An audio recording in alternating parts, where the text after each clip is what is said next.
that we want to stand together. I want to say at the moment we've got a message from Manchester that says we're standing 600 strong against the EDL inside Manchester.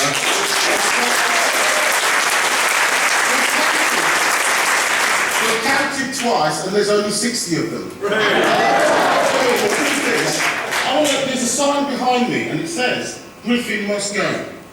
And I think that one of the things which we have to contribute with our part of our international duty and European duty is that Griffin and Bronze do not get a seat in the next European election. Because I tell you, we know where this is going. They've already been given £200,000. They're not short of money.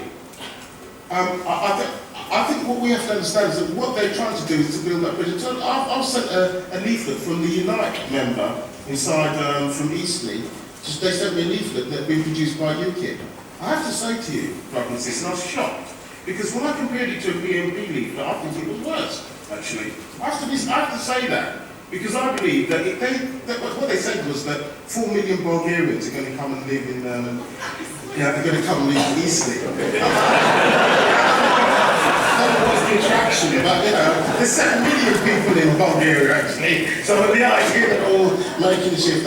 Also, the British government's put out a video saying don't come here in Bulgaria, and one of the places it features is Tottenham. You have to come and live in places like Tottenham, and it's they didn't tell the people of Tottenham that they're featuring them as a reason why you should live here.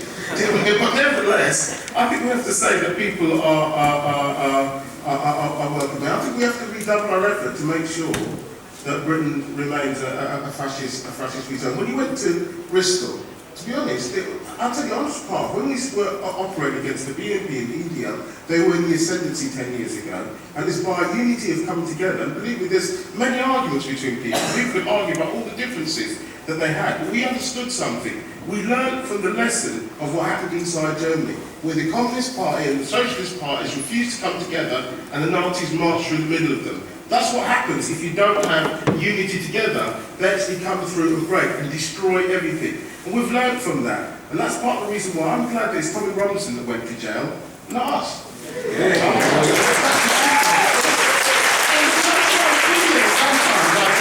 In terms of the way we're treated, because at first we were told that they had a right to organise. But I think everywhere they organised, there was an increase in attacks on Muslims in that city. And I want to thank the people of Cambridge last week for the demonstration that they turned up. The Muslim Council of Britain came out and fed us all. It was the first demonstration that was catered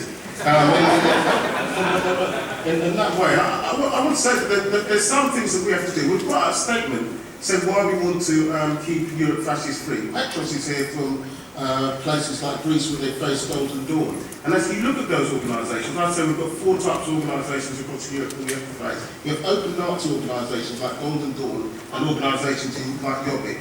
We have street movements like the EDL taking place.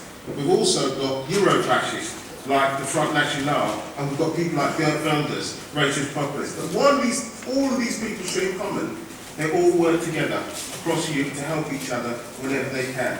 I tell you, if it's good enough for them, it's got to be good enough for us. We've all got to come together and say that that's not going to happen. And what happens inside Athens happens to us. When three Muslim men are murdered in Athens in 1 month, then we have to say that could never happen anywhere. When we say never again, it means never again across the whole of Europe. I want to thank everybody in here, because a movement's not built just by its leaders or by its speakers. It's built by what the people do on the ground every day and every week in their unions, in their communities, in their mosques, in their churches, in their synagogues. It's where we come together in that force that we turn around and say that we won't accept it. And the way we say it actually is, we're not asking for tolerance, we're demanding unity. We demand unity, and we demand unity because we're value. My mother came here as a nurse. Right? I've never seen anybody turn around to a nurse and say, I don't need your help anymore. Right? We need more nurses, we need more doctors, we need more people that help us in terms of being able to do that. And the reason why there's a tradition of anti-fascism in Britain is I think partly was important as well. I learned my anti-fascism from Holocaust survivors who taught me in school. They said, when you see the National Front at your gate, chase them away. Don't give them any kind of platform. They said, don't listen to those views and come together. That's where I learned it from, and it's a tradition I think well worth keeping. I want to thank all the speakers, and I think we have to redouble our efforts in the work that we've done. And thank you very much for coming to this conference. I'll stop there.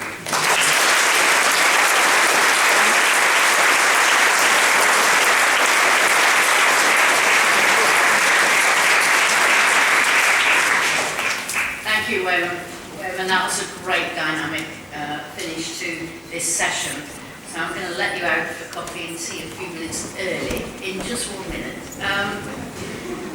After the break, which needs to finish at 2:45. No, hang on, that's when it starts. Sorry, you're going to get a break until 3 o'clock. And then we're going to go into workshop sessions, yeah? There's 4 workshops that you can choose from. And where each workshop is well signposted when you leave the, when you go outside to where the coffee is. So whilst you're queuing for your coffee and tea, you can have a think which workshop you fancy going into.